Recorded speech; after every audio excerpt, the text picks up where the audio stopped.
Before we wrap up, I also have to ask you about nLab. In a way, you have witnessed the evolution of scientific debate and discourse and documentation on the internet. You started off with using Usenet, then you moved out to a lot of forums, and then you founded nLab, which is such a popular tool. So firstly, what is nLab? And then what is the story behind the founding of nLab? What motivated you to create it? Right, okay, maybe first to say if anybody out there hasn't seen the nLab yet, so this is what's called a Wiki. So it's some website. It's a bit like an encyclopedia, even though it's not quite of encyclopedic nature.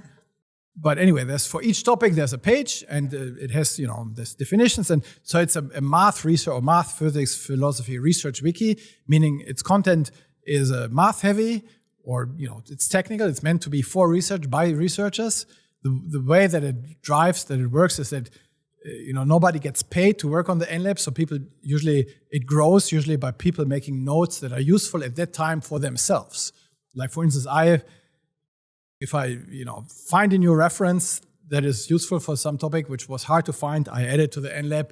If I find a little lemma that was hard to track down or something, I add it to this nLab page. So that later, when I write my article on the topic, I go back to these nLab articles actually and collect my little tidbits and compile them. So it's part of the research process for me. And I think this way so that was the original idea. Originally we called it an open lab book that is lying around. So you envision that there's a laboratory and people make notes in the lab book. This was in the early days. These days, people like contributors like to think of the whole thing being a bit more formalized. Not any random person should come and make any random notes, since it's more widely viewed these days now. But in principle, actually, this is also a public secret. So there's not actually any lock-in mechanism or so. You just go to any nLab page, hit this worked so far. Let's see how far long this worked.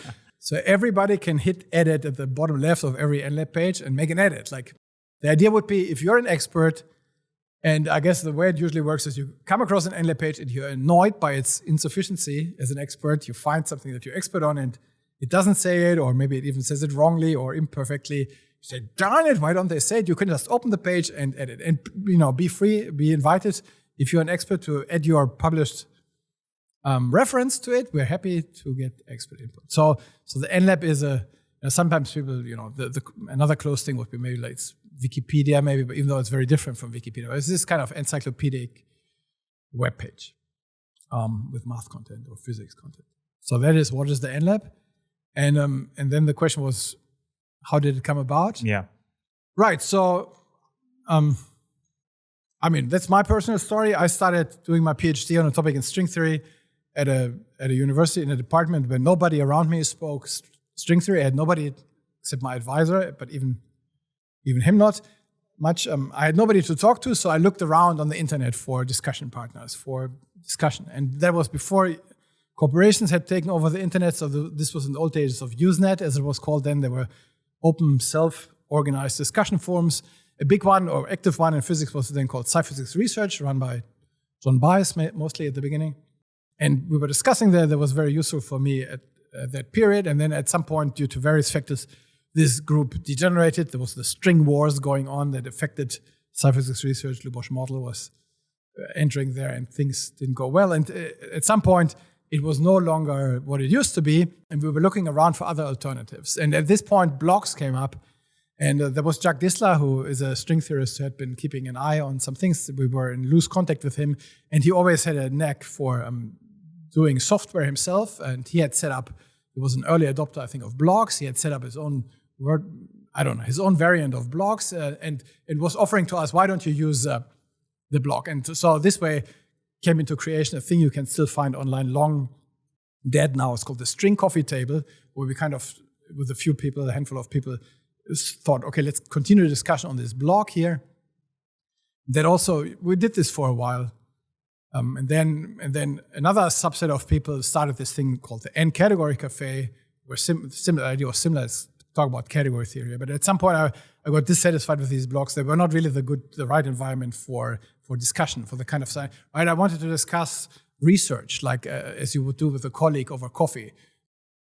Exchange, maybe make a note on something, have productive back and forth discussion. Whereas a blog is more single directed, right? There's the guy writing the blog post, is the announcer, and the other people can make some comments, but it's not really a back and forth discussion. Anyway, so blogs didn't seem to be the right framework, and they're not for this kind of discussion. And then came up this, and it was again Jacques Distler then who said, I forget exactly how it worked, but at some point he offered me to set up the software for a wiki based on in-sticky software. So I, at some point, I opened an account and set up a website, and then Jacques kindly came in and installed the actual software for me on that.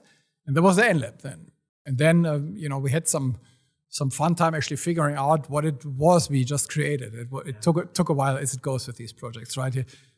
So it's very funny. If you start such a wiki, it has an empty page. So you're sitting there like, what now? Like there's nothing. And then, from nothing emerges. Yeah, really, exactly. Yeah. So that you can still maybe find here and there, you can find old nLab pages that haven't been edited for 20 years. You see that it was quite different in the early days. But then after a while, things started taking shape. And now I think it has taken shape. Now we know what the nLab is. Now it just needs to grow. It's not growing very much. So there's actually not very many people contributing to it. It's a very tiny community.